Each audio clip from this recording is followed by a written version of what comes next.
What's good? Welcome in. Coming your way on today's 49ers Report. We have an update on Christian McCaffrey, and we'll go through the entire 49ers injury report here on Thursday. Do the Philadelphia Eagles have a secret to stopping Brock Purdy? Some interesting insight on that end because Philadelphia has two assistants on their defensive staff who were at Iowa State with Brock Purdy. And we'll continue to preview this NFC matchup and this huge tilt in the championship game of the Final Four and bring you the best Niners-Eagles analysis out there. But we've been able to bring you analysis, news, rumors, and coverage all throughout the week. We've been going live every single day, pushing out a bunch of content, and because of that, you responded well to it, and you showed us some love back. We want to thank you, faithful. We surpassed 77,000 subscribers, and for those of you who haven't subscribed, you ain't alive. Do so right now for free. Daily Niners shows that you will be a part of. And we want you to be a part of our NFC Championship game watch party on Sunday.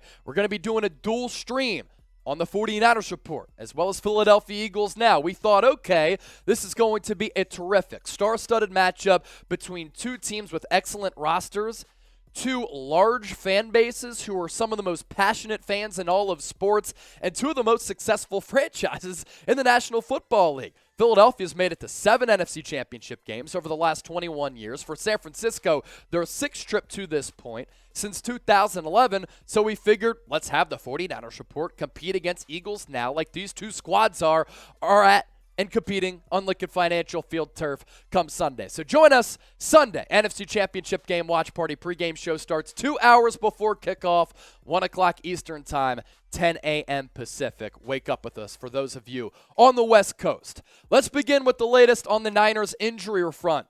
Christian McCaffrey, he's hurting a little bit because of that calf injury that we saw him getting tended to on that San Francisco sideline on Sunday in the divisional round against Dallas. Did not practice again on Thursday. Hasn't practiced all throughout the week. But when pressed and asked about whether or not he is going to suit up for Sunday's game against the Eagles for the right to make it to the Super Bowl, he said, there's a 0% chance that I won't play. So 100% full go for Run CMC. And why he's important to this 49ers offense. When he has started games following the trade, San Francisco is a perfect 12-0. What a win streak it's been. One of the best runs in the history of this franchise. This year, combined with Carolina and the Niners, he has combined for more than 1,100 rushing yards and 741 receiving yards. And Kyle Shanahan likes to use him in a variety of ways. And that's why he's been able to add a different element to this Niners offense. You can use him as a running back. He's been a really good blocker downfield, opening up some running lanes for some of his teammates. He can be a wide receiver out of the backfield and catching the ball, but also line up at that slot spot. Christian McCaffrey is a game breaker, also a third down security blanket for Brock Purdy. That big conversion last week was huge against Dallas when he lined up in that slot and caught that football. And he's one of the most gifted players that we've seen all time in NFL history. And that's really saying something because of that versatile element to his game. Now, obviously, if he's banged up a little bit and Kyle Shanahan can't really use him as much as he'd like to, then Elijah Mitchell is about the best backup running back that you can have in the NFL. Right up there with Kareem Hunt, in my opinion, behind Nick Chubb. You look at the damage that McCaffrey did throughout this year, as well as Elijah Mitchell. Elijah Mitchell's a guy who in 15 career games, yes, he suffered from a lot of injuries, he's had more than 1,000 rushing yards. Is a bull, is a wrecking ball, is very physical with the ball in his hands, and this is a very good two-back combo, and this has basically been the two running back rotation for Kyle Shanahan and this offense during the playoffs. And the Eagles are in the middle of the pack in stopping the run. They rank 16th in the National Football League in stopping the opposition and rushing the football. That's going to be a big key to this game. We saw that San Francisco really struggled to run the ball against Dallas. They need to have their offense clicking on a more diverse front. You need to be able to throw it. You need to be able to run it. And that takes pressure off of Brock Purdy. If you can run the football, you get him out on some of those play-action boots, you run a little bit of play-action, and you keep that Eagles defense guessing, whereas the Cowboys kind of stack the box against the Niners, and that's why San Francisco only managed to score 19 points in that football game. Elsewhere on the injury report, for the Niners. Christian McCaffrey didn't practice today because of a calf injury, nor did Elijah Mitchell, so a little bit of a concern there in that backfield for the Niners. Deebo Samuel, a limited participant with that ankle injury, and Charles Omenihu, yes, he was dealing with the legal issues earlier this week, also a limited participant with an oblique. So what's your level of confidence in the Niners heading into this football game? Do you think they're going to win and make it to their second Super Bowl since 2019? If that's the case, type H for high confidence. If you think they're going to go down because some of their flaws are going to be exposed by Philadelphia, that means that you don't have a lot of confidence. So type L for low. And if you want to interact with me, feel free to do so on Twitter and Instagram. I have the same handle on both social media platforms. I'm at Chase_Senior. We can talk Niners. We can talk football. I cover the NBA. Shoot, we can talk about life. Just chop it up. Hit me up. Coming up next, do the Philadelphia Eagles have a secret edge on Kyle Shanahan, this Niners offense? And do they have an answer for what Brock Purdy likes to do well? We're going to dive into that right around the corner, so stay tuned. But first, we want to tell you about Athletic Greens because they are making today's show possible. I take AG1 every day, and you can get comprehensive and convenient daily nutrition at athleticgreens.com/chatsports. I gave AG1 a try because given my work schedule at Chat Sports, combined with my training regimen, as I'm on a mission to run every day for a year straight, about to hit 250 days, I wanted sustained energy and to stay healthy by keeping my immune system strong so that I can strive toward those professional work life and personal fitness goals. And I don't want to get sick because I want to give you coverage every single day. I take AG1 every morning as part of my routine, and it really does set the table for the rest of my day. It's helped improve my gut health. It's boosted my energy, supports my immune system, and helps me recover since I'm putting such a toll on my body. I really prioritize my health. I try to steer clear of chemicals and harsh ingredients. That's yet another reason why I love AG1 and its 75 high-quality vitamins, minerals, and whole food source nutrients. I just simply mix one small scoop of AG1 with water, and I either drink it first thing in the morning to set the tone or before and after my workouts. I also love that something that's this good for you and helping you prioritize your health and wellness, one life, one body, costs less than $3 per day. So if a comprehensive solution is what you need from your supplement routine, then Athletic Greens is giving you a free, get this, a free 1-year supply of vitamin D and 5 free travel packs with your first purchase. So head to athleticgreens.com/chatsports. That's athleticgreens.com/chatsports. Check it out. That link available in the comment section as well as the description of this video. And Chat Sports' mascot, Chuck, is in the background right here. All right, so back to that earlier point. Do the Eagles have an edge on Brock Purdy? And do they have an answer to stop him in this Niners offense that with Purdy at quarterback is averaging 32.5 points per game? What Brock Purdy's been able to do so far has exceeded all expectations out there. When Jimmy Garoppolo went out, a lot of people thought the season was over. How is a 7th-round pick, Mr. Irrelevant, a rookie quarterback, going to come in and steer the ship for a team with Super Bowl aspirations? He's been able to do that and more. Look at his numbers. 8 games, 7 starts so far this year. He is 7-0 in all of those starts, by the way. He's thrown a combined 16 touchdowns to just 3 picks, so the decision-making has been good. So too is the accuracy, completing more than 67% of his passes, and San Francisco offensively with Brock Purdy at the helm, averaging 32.5 points per game. As for how the Eagles might have an answer to what Purdy does well and a secret on him, get this. Eagles assistant defensive backs coach DK McDonald was at Iowa State with Brock Purdy. There's also another defensive assistant on that Eagles staff who was with Purdy and a coach there with the Cyclones when Purdy was making his 48 career starts. Jonathan Gannon, the Eagles defensive coordinator, said that DK McDonald, quote, has a whole list of things that we need to get done to have a chance in this football game. What's also notable is that Brock Purdy is now the 5th rookie quarterback to ever start a conference championship game. And the notable number, 0-4. That's because the previous 4 quarterbacks in this spot who made it to the Final Four all went down with defeats. Can Purdy buck that trend, or will he be a part of that trend? You look at the previous examples of some of the quarterbacks who have been in this spot as rookies who made it to the AFC and NFC Championship games, and they have lost.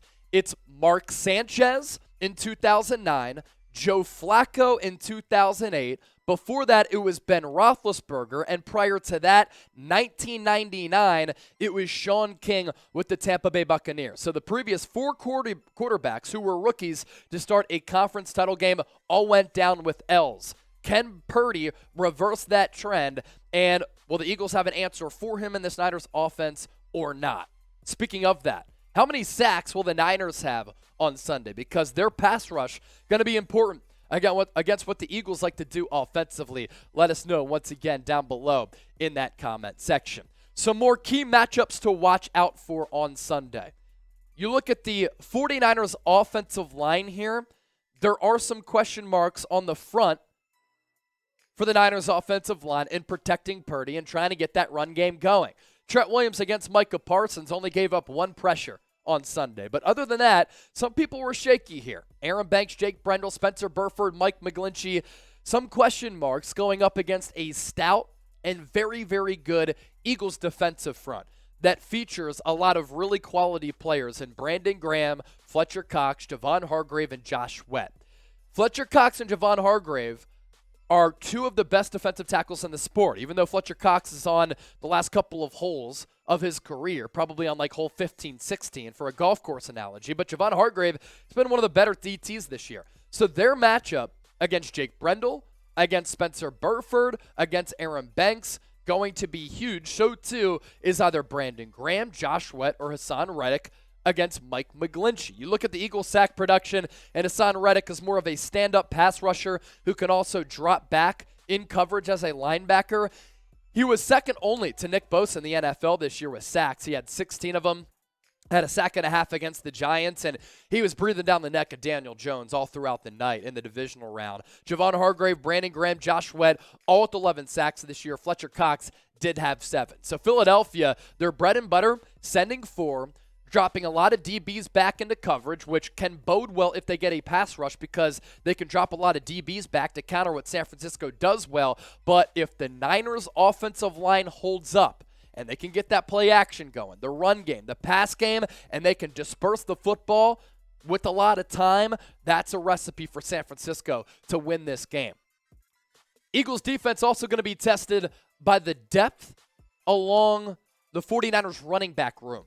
And, of course, you have to throw Kyle Juszczyk in here, who's the unsung hero who paves open those running lanes for Christian McCaffrey and Elijah Mitchell. Kyle Shanahan pretty much going with a 2 running back set so far throughout the playoffs. I'd like to see a little bit more from Jordan Mason, but Shanahan just doesn't quite have trust in the undrafted rookie. And then for the 49ers, weapons at that wide receiver spot. The Eagles might have better corners, but the Niners have better linebackers. And I want to see what this matchup brings out. Are the Niners going to rise up to the occasion and ball, or are the Eagles going to shut them down? Big game coming up for Deebo Samuel, Brandon Ayuk. Jawan Jennings is an X factor in this game because the Eagles do such a good job of covering up the top 2 options like Deebo and Ayuk, but they struggle against some of those other guys like a Jawan Jennings who's money on 3rd and 4th down, Ray McLeod, and potentially Danny Gray as well. But there's no question that this Eagles cornerback room is a very good one. Avonte Maddox is trending in a good direction, one of the better slot cornerbacks in the NFL. He could give it a go on Sunday, which is a big boost for this Eagles defense. James Bradbury was one of the better corners in the NFL this year, and so too was Darius Slay. But then, this is why I continue to love this matchup on both sides because of all of the talent that we're seeing. The Eagles, with C.J. Gardner-Johnson, Avonte Maddox, going to have to try to defend George Kittle. Charlie Warner, Ross Dwelly, more of blocking tight ends for sure.